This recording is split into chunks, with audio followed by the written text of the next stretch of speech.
আসসালামু আলাইকুম guys, welcome back to our channel chit chat with Ayesha. আমি আফরিন, আপনাদের সবাইকে ওয়েলকাম করছি আমার নতুন ভিডিওতে। আজকে আমি একটা নিউজ নিয়ে কথা বলবো, সেটা খুব রিসেন্ট এই নিউজটা পাবলিশ হয়েছে। দেরি না করে let's get into the video.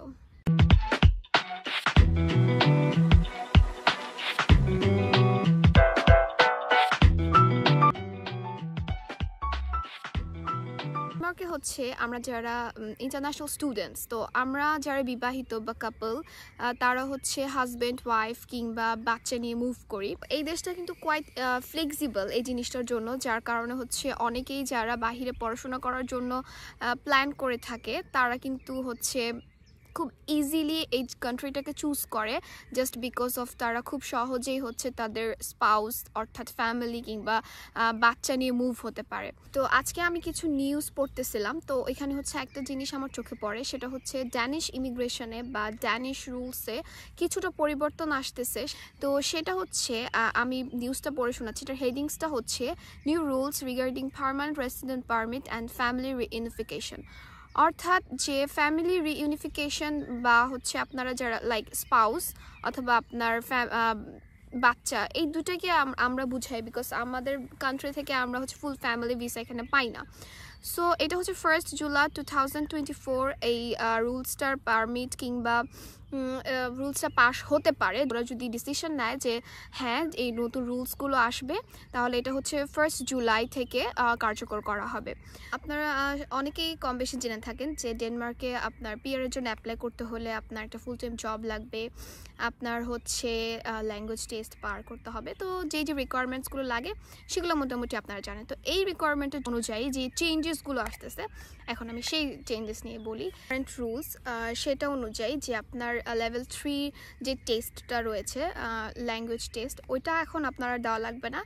ওইটার পরিবর্তে আপনার যদি 5 বছরের কোনো ড্যানিশ কোম্পানিতে বা ড্যানিশ ভাষা রিলেটেড কোনো জব আপনি যদি দেখাতে পারেন, সেই পেপারসগুলো যদি আপনি দেখাতে পারেন, সেক্ষেত্রে আপনার এই ল্যাঙ্গুয়েজ টেস্টটা আর দিতে হবে না।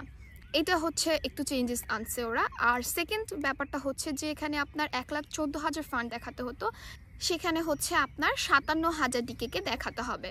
আচ্ছা, তো এই আমি এই এতটুকু চেঞ্জেসের ব্যাপারে আমি জানতে পারলাম ওদের ওয়েবসাইট থেকে। আই ডোন্ট নো এটা বেশি আছে কি না বা এটা কতটুকু কার্যকর হবে। ওরা শুধু এটা ওখানে লেখা ছিল যে যদি কার্যকর হয়, এটা এখন থেকে রুলস হবে, তাহলে 1 জুলাই থেকে জিনিসটা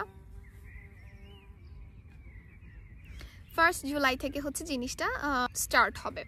অ্যান্ড ব্যাপার যে এর আগে আপনারা যারা পিআরের জন্য অ্যাপ্লাই করেছেন, কোনো কারণবশত যদি তাদের অ্যাপ্লাই করার পর যদি তাদের পিআর রিজেক্ট করা হয় বা কোনোভাবে যদি ওটা অ্যাকসেপ্টেবল না হয়, সেক্ষেত্রে এই রুলসটা যখন চালু হবে, এই রুলস চালু হওয়ার পর আপনি চাইলে আবার এগেইন অ্যাপ্লাই করতে পারবেন। অর্থাৎ তারা আপনার পিআর রিজেকশন করার যদি রিজন লিখে থাকে আপনার ল্যাঙ্গুয়েজ কিংবা আপনার ফান্ড বা আপনার জব, কোনো ধরনের এইসব ক্রাইটেরিয়াগুলো যদি ওরা আপনাকে দেখা যায় আপনার ফুলফিল হচ্ছে না, সেক্ষেত্রে আপনি চাইলে আবার এগেইন অ্যাপ্লাই করতে পারবেন।